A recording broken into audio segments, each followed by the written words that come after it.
जय हिंद साथियों। RRB NTPC under graduate level exam के 21 दिन 21 मैराथन में आप सभी का स्वागत है। दोस्तों, आज का हमारा टॉपिक है जनजातीय आंदोलन अर्थात जनजातीय विद्रोह, जिसमें यहाँ पर कुछ सन्यासी विद्रोह, पहाड़िया विद्रोह, भील विद्रोह, मुंडा विद्रोह, कुका विद्रोह और संथाल विद्रोह, इसी तरह के हमने लगभग हर एक विद्रोह को, जितने भी जनजातीय विद्रोह हैं, हमने हर एक विद्रोह को इस वीडियो के अंदर कवर किया हुआ है। दोस्तों, मैं आपको बता दूं कि जनजातीय आंदोलन से आपके आरआरबी एनटीपीसी के ग्रेजुएट जो एग्जाम रिसेंट में हुआ है जून मंथ में, उसमें आपको इस टॉपिक से एक या दो सवाल हर एक सेट में मिले ही मिले हैं। यही कारण है कि हमने इस टॉपिक को आपके 21 दिन 21 मैराथन में ऐड किया हुआ है। दोस्तों, 21 दिन 21 मैराथन हमने उन 21 टॉपिक को ऐड किया हुआ है, उन्हीं 21 टॉपिक को लिया है जो आपके पूरे 47 शिफ्ट में, लगभग हर एक शिफ्ट में इन टॉपिक से क्वेश्चन आए हुए हैं। इसीलिए ये आपके लिए बहुत ही बेनिफिशियल होने वाली है। यदि आप भी आरआरबी एनटीपीसी 12th लेवल की तैयारी कर रहे हो तो दोस्तों इतना श्योर है कि इस टॉपिक से एक वीडियो आपको मिलेगा ही, इस टॉपिक से आपको एक या दो क्वेश्चन आपके एग्जाम में देखने को मिलेंगे ही मिलेंगे। साथ ही हमने इस वीडियो के अंदर सबसे पहले हमने आपके थ्योरी सेक्शन से कवर किया हुआ है। सबसे पहले हम आपके थ्योरी करेंगे, उसके बाद आपके हम करेंगे पीवाईक्यू क्वेश्चन जो कि आपके आरआरबी एनटीपीसी 2025 में पूछे गए हैं। तो दोस्तों, ये आपके एक ही वीडियो आपका जनजातीय आंदोलन का मैराथन होने वाला है, क्योंकि हमने इसके अंदर आपके सबसे पहले हम थ्योरी से हर एक विद्रोह के बारे में हम डिटेल में जान लेंगे। उसके बाद जितने भी क्वेश्चन आपके आरआरबी एनटीपीसी 2025 में पूछे गए हैं, हमने उस क्वेश्चन को पीवाईक्यू सेक्शन में लास्ट में वीडियो के कराया हुआ है। तो सबसे पहले आप पढ़ लेंगे और साथ में आपको रिवीजन भी मिल जाएगा कि किस तरह से इस टॉपिक में सवाल पूछे जाते हैं, उन क्वेश्चन का लेवल क्या है, उन क्वेश्चन की बनावट क्या है। ठीक है, तो सबसे पहले हम शुरू करते हैं कि देखिए जनजातीय आंदोलन क्या होता है कि हमारे भारत में बहुत सारी जनजातियां रहती हैं और ये समय है आपके औपनिवेशिक काल का, यानी कि जब अंग्रेज हमारे भारत पर शासन कर रहे थे उस समय का ये समय चल रहा है। उस समय अंग्रेजों के कारण और कुछ जमींदारों ने इन जनजातियों पर क्या किया कि इनका शोषण करना शुरू किया। इनके जो जंगल होते थे उनमें जो वस्तु उत्पादित होती थी उसको भी आपके जनजाति से छीन लिया जाता था, यहाँ तक कि उनको अपनी जमीन से, उनकी पारंपरिक जमीन से भी खदेड़ दिया गया है। यही कारण है कि जनजातीय आंदोलन सामने आया। तो सबसे पहले हम समझेंगे वे कौन कौन से कारण थे जिससे आपके जनजातीय आंदोलन शुरू हुआ है। ठीक है, तो पहला आपका है भूमि तथा संसाधनों पर नियंत्रण, अर्थात ब्रिटिश सरकार ने आदिवासियों की भूमि और प्राकृतिक संसाधनों पर नियंत्रण स्थापित करने की कोशिश की, जिससे उनकी आजीविका और पारंपरिक जीवन शैली खतरे में पड़ गई। सही बात है, अगर आप किसी के भी जीवन को खतरों में डालोगे, आप उसका खाना पीना घर द्वार सब छीन लोगे, तो वो तो भाई विरोध करेगा ना करेगा। नेक्स्ट है शोषणकारी नीतियां, अर्थात ब्रिटिश सरकार ने आदिवासियों पर करों का बोझ बढ़ा दिया, उन्हें बेदखल किया और उन्हें बंधुआ मजदूर बनने पर मजबूर किया।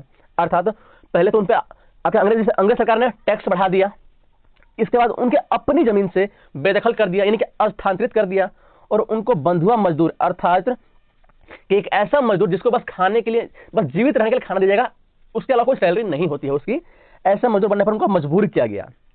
नेक्स्ट है पारंपरिक जीवन शैली में हस्तक्षेप, यानी कि उनकी जो पहले की निजी जिंदगी थी, जिस तरह उनकी परंपरा थी, उसमें क्या इन्होंने किया, हेर फेर किया, बदलाव किया, इन हस्तक्षेप किया। तो क्या कहता है कि ब्रिटिश सरकार ने आदिवासियों की पारंपरिक प्रथाओं जैसे कि स्थानांतरित कृषि शिकार पर प्रतिबंध लगा दिया, जिससे उनकी संस्कृति और पहचान को खतरा पैदा हो गया।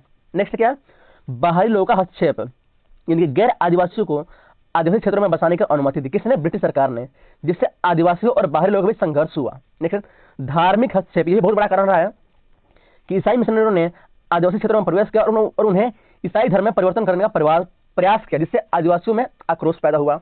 और नेक्स्ट है आर्थिक शोषण, साहूकारों और व्यापारियों ने आदिवासियों को कर्ज के जाल में फंसाया, उनका शोषण किया। दोस्तों, जो वहां पर कर्ज का जो दर था ना, ब्याज का दर था, वो आपके इन्होंने 50% से लेकर 500% तक भी वसूला है इन लोगों ने। तो आप खुद बताओ विद्रोह करेंगे नहीं करेंगे यार।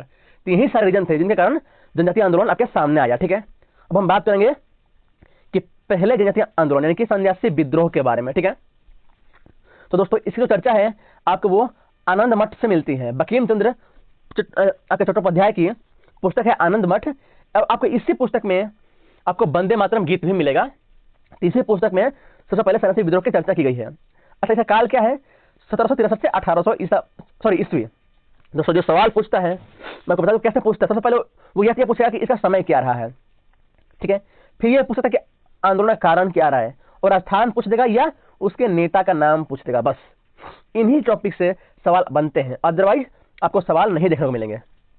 तो सबसे पहले समझेंगे कि जो सन्यासी विद्रोह है ये आपके 1763 से 1800 ईस्वी के बीच में हुआ है।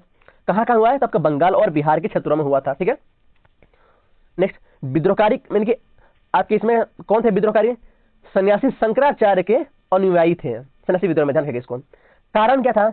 हिंदू, नागा और गिरी के सशस्त्र सन्यासियों का तीर्थ यात्रा पर प्रतिबंध लगा दिया। यानी कि हिंदू और नागा और गिरी के जो सन्यासी थे इनको हथियार लेकर तीर्थ यात्रा इनको करने की मनाही कर दी गई थी। यही कारण था कि सन्यासी विद्रोह सामने आया। ठीक है, आगे बढ़ते हैं। आपको ध्यान रखना है कि इसकी चर्चा कहाँ मिलती है? आनंद मठ में। तो सवाल यहां से भी पूछता है। ठीक है, आगे बढ़ते हैं। हमारा नेक्स्ट है पहाड़िया विद्रोह। ठीक है, जो कि आपका 1779 में हुआ था। ठीक है दोस्तों, थोड़ी सी मेरी आज की जो तबीयत है थोड़ा सा डाउन लग रही है, थोड़ा सा सर्दी हो रखा है, तो थोड़ी सा आवाज हो सकता है कि थोड़ा सा फंस के आए, तो आप थोड़ा सा मेंटेन कर लेंगे, मैनेज कर लेंगे। ठीक है, हालांकि मैं पूरा प्रयास करूंगा अपना बेहतर दूं। अच्छा, अगर हम बात करें पहाड़ी जो विद्रोह है ये कहां पर हुआ था? ये होता बंगाल, बिहार और उड़ीसा के क्षेत्रों में। ध्यान रखना इसको कि बंगाल, बिहार और उड़ीसा के क्षेत्रों में पहाड़िया विद्रोह हुआ था। कब? 1779 ईस्वी में। ठीक है, ध्यान रखिए इसको। अगर हम बात करें इसका नेता कौन था, तब ये थे तिलका मांझी। इनको ही आदि विद्रोही भी कहा जाता था। आदि विद्रोही मतलब कि आदिवासी विद्रोही। ठीक है, नेता कौन थे? तिलका मांझी। दोस्तों ये सवाल पूछा गया है अभी रिसेंट में ही आरआरबी एनटीपीसी के आपके 18 तारीख के सेकंड शिफ्ट में पूछा गया है। आप चाहो तो गूगल पर भी चेक कर सकते हो इस क्वेश्चन को कि पहाड़िया विद्रोह के नेता का नाम क्या था। ठीक है, अगर हम बात करें कि इस आंदोलन का कारण क्या रहा है, तब ये हो जाएगा राजस्व वसूली, अर्थात जो कर की वसूली होते वो, और इनके जमीनों पर अवैध कब्जा जमींदारों और अंग्रेजी सैनिकों द्वारा।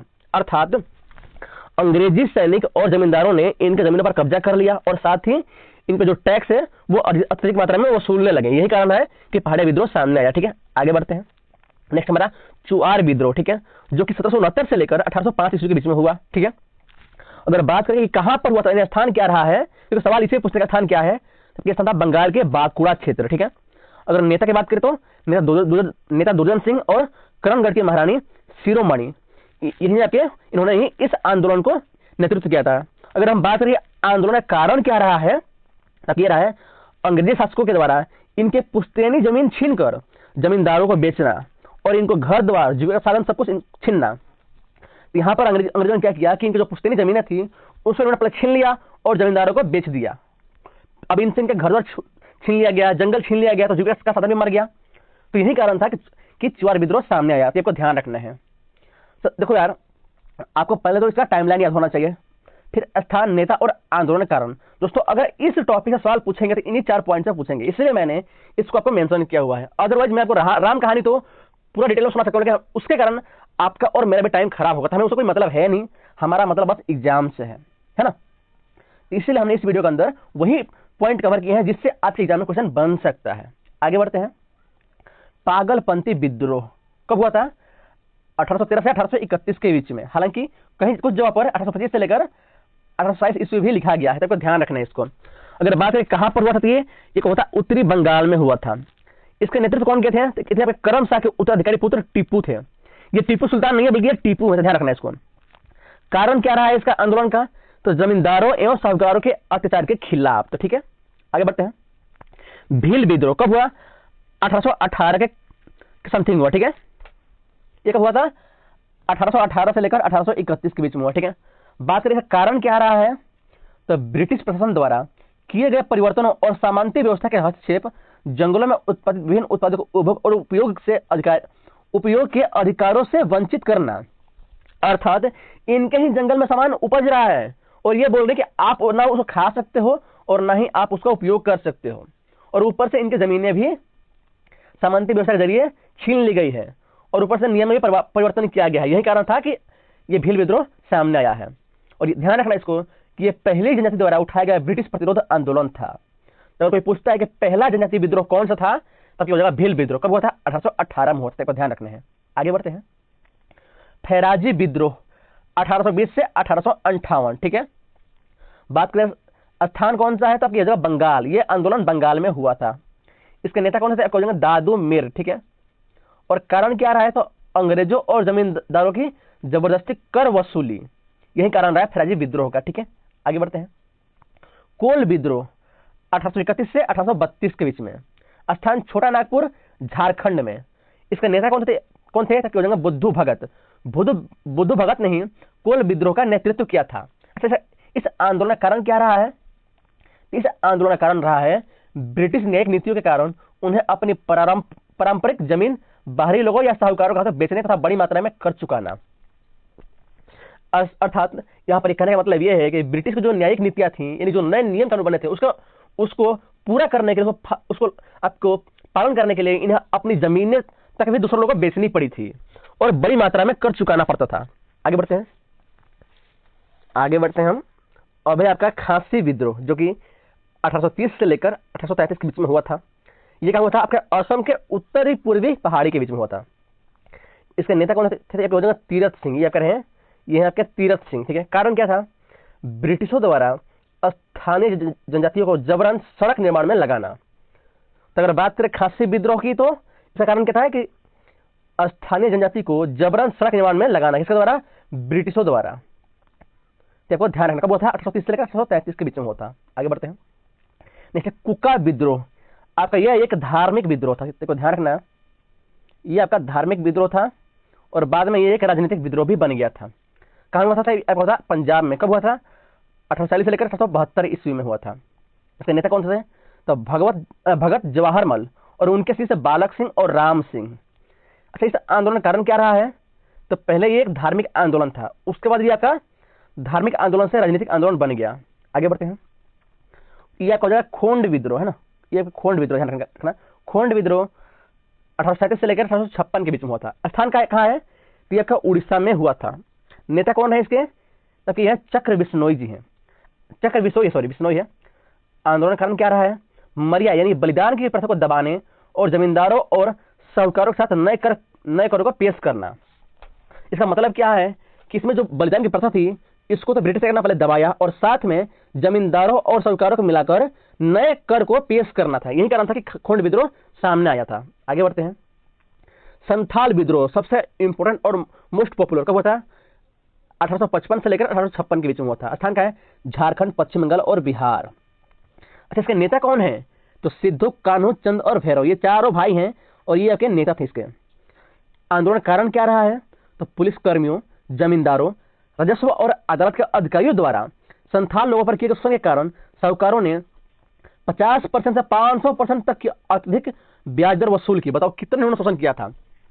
आगे बढ़ते हैं। दोस्तों, यही सारे रीजन रहे हैं जिससे आपका संथाल विद्रोह सामने आया था। आगे बात करते हैं। अब आप आता है मुंडा विद्रोह, जिसके नेता कौन थे? बिरसा मुंडा थे। इसके नेता कौन थे? बिरसा मुंडा। ये कब हुआ? 1895 से लेकर 1901 के बीच में हुआ था। और कहां पर हुआ था? इसका जो स्थान था, ये था आपका छोटा नागपुर का पठार, जो कि झारखंड में है। अच्छा, आंदोलन का कारण क्या था कि मुंडाओं की जमीनों पर जमींदारों ने कब्जा कर लिया। तो जो इनकी जमीनें थी, इस पर जमींदारों ने जबरन कब्जा कर लिया, जिसके कारण इन्होंने मुंडा विद्रोह सामने आया। दोस्तों, अब समय है आपका पीवाईक्यू करने का, क्योंकि हमने अब जो है जितने भी आपके question RRB NTPC graduate level exam में पूछे गए हैं, उन सभी क्वेश्चन को अब शुरू करने जा रहे हैं। तो अब वीडियो को बहुत ध्यान से देखना। तो हमारा पहला क्वेश्चन है, नील दर्पण नाटक के लेखक कौन थे? आपके ऑप्शन है तारानाथ बंदोपाध्याय, बंकिम चंद्र चटर्जी, तारानाथ घोष और दीनबंधु मित्र। तो दोस्तों, जो यहाँ पर सही आंसर है आपके हो जाएंगे दीनबंधु मित्र। इनका ही उपन्यास है नील दर्पण नाटक, ठीक है। ये नाटक है नील दर्पण है, ठीक है। आगे बढ़ते हैं। आनंद मठ उपन्यास की कथा वस्तु आधारित है, किस पर आधारित है? आपके ऑप्शन है मुंडा विद्रोह, संथाल विद्रोह, चुआर विद्रोह या सन्यासी विद्रोह। तो दोस्तों, जो आपका सही आंसर है आपका ये हो जाएगा सन्यासी विद्रोह, ठीक है। सन्यासी विद्रोह की चर्चा कहां पर की थी? आनंद मठ में, जो कि हम पहले पढ़ चुके थे, ध्यान रखना इसको। आगे बढ़ते हैं। संथाल विद्रोह का नेतृत्व किसके द्वारा किया गया था? आपके ऑप्शन है सिंधु और कान्हू, कीरत सिंह, सिगराय या जतरा भगत। तो दोस्तों, जो का सही आंसर है आपको वो है सिद्धू और कान्हू। दोस्तों, जिन्होंने भी अब तक वीडियो लाइक नहीं किया है वो हमारे वीडियो को लाइक कर दें। आगे बढ़ते हैं। मानव बलि प्रथा का निषेध करने के कारण अंग्रेजों के विरुद्ध करने वाली जनजाति का नाम क्या है? अभी दोस्तों, हम कुछ देर पहले ही पढ़ चुके कि बलिदान की प्रथा का निषेध कौन सी जनजाति ने किया था? क्या है? तब क्या हो जाएगा? खोंड हो जाएगा। ये खोंड है, ठीक है। ध्यान रखना, ये कौन सी जनजाति का? आपकी हो जाएगी खोंड जनजाति, है ना। और दोस्तों यहाँ पर ये कुकी जनजाति कहाँ के है आपकी, ये थी मणिपुरी जनजाति, मणिपुर, ठीक है। तो कुकी जनजाति थी या हो जाएगा मणिपुर की। आगे बढ़ते हैं। उलगुलन विद्रोह किस जनजाति से जुड़ा था? ताकि हो जाएगा बिरसा मुंडा से। दोस्तों उलगुलन क्या कहते हैं कि सामूहिक खेती को कहते हैं हम। जो मुंडा जनजाति थी ये लोग सामूहिक खेती करते थे और इसी को हम कहते हैं उलगुलन। तो क्या कि जमींदारों ने इनकी जो सामूहिक जमीनें थी इसको हथिया लिया, यानी जबरदस्ती हथिया लिया, जिसके कारण आपके मुंडा विद्रोह सामने आया था, जिसके नेता कौन थे? बिरसा मुंडा थे। तो ध्यान रखना इसको। आगे बढ़ते हैं। मोपला विद्रोह 1921 में कहां हुआ था? आपके ऑप्शन है तेलंगाना, मलाबार तट, मराठवाड़ा और विदर्भ। तो दोस्तों जो मोपला विद्रोह है ये आपके मोपली जनजाति ने किया था। मोपली जनजाति के द्वारा किया गया था ये, ठीक है। अच्छा अगर हम बात करें कि जो मोपली जनजाति है ये कहां पाई जाती है, तो ये आपकी ये केरल में निवास करती है। और केरल में कहां? तो मालाबार तट पर, ठीक है। ठीक है, ध्यान रखने का मोपला विद्रोह मालाबार तट केरल में हुआ था। कब? 1921 में हुआ था। आगे बढ़ते हैं। निम्नलिखित में से कौन सा कथन गलत है? आपके ऑप्शन है कोली विद्रोह गुजरात में हुआ था, ठीक है। पावना विद्रोह बंगाल में हुआ, ठीक है। कुकी विद्रोह मणिपुर में हुआ, ठीक है। चुआर विद्रोह मध्य प्रदेश में हुआ था। ये गलत है दोस्तों। ये आपका यही ऑप्शन आपके क्वेश्चन के अनुसार सही है, क्योंकि चुआर विद्रोह जो है ये आपका मध्य प्रदेश में नहीं बल्कि ये आपका ये भी बंगाल में ही हुआ था, जो अभी थोड़ी देर पहले हम पढ़ चुके हैं, ठीक है। आगे बढ़ते हैं। निम्नलिखित में से कौन सा स्थान गडकरी विद्रोह का केंद्र था? दोस्तों जो गडकरी विद्रोह है ये आपका महाराष्ट्र में हुआ है। तो हम महाराष्ट्र की बात करें, देखो यार आप ऑप्शन से ले लो। बिहार शरीफ जो है आपके बिहार में है। सूरत कहां पर? सूरत और अहमदाबाद कहां पर है? आपके गुजरात में है ना। तो बचे कोल्हापुर। कोल्हापुर जो है ये आपके महाराष्ट्र में पड़ता है, ठीक है। आगे बढ़ते हैं। अखिल भारतीय किसान सभा की स्थापना कब हुई थी? तो आपके ऑप्शन है 1936, 1927, 1930 और 1932। तो जो आपका सही आंसर है 1936 हुआ, ठीक है। आगे बढ़ते हैं। प्रथम कारखाना अधिनियम किस गवर्नर जनरल के काल में आया था? तो दोस्तों जो आपका सही आंसर होगा यह हो जाएगा रिपन के कार्यकाल में आया था। इसी के समय से आपका ध्यान रखना कि नियमित जनगणना भी शुरू हुई थी। नियमित जनगणना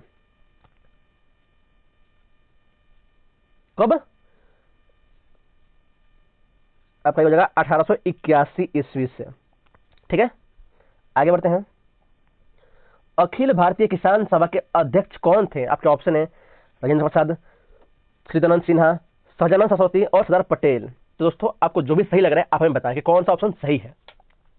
तो दोस्तों जो आपका सही आंसर है आपके हो जाएगा सहजानंद सरस्वती। इन्होंने ही आपके अखिल भारतीय किसान सभा का गठन किया था, ठीक है। और इसके ये पहले अध्यक्ष थे।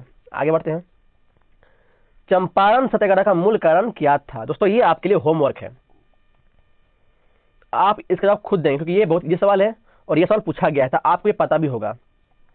आपका ऑप्शन था क्या? अंग्रेजों द्वारा मिल मजदूरों का दमन, अस्थायी बंदोबस्त, नील जमींदारों द्वारा लगाया जाने वाला अधिक कर और 3 कठिया प्रणाली। तो बताएं कि आप इसमें ये क्वेश्चन आपके लिए है, आपको ही इसका आंसर देना है कि इसमें से कौन सा आंसर होगा।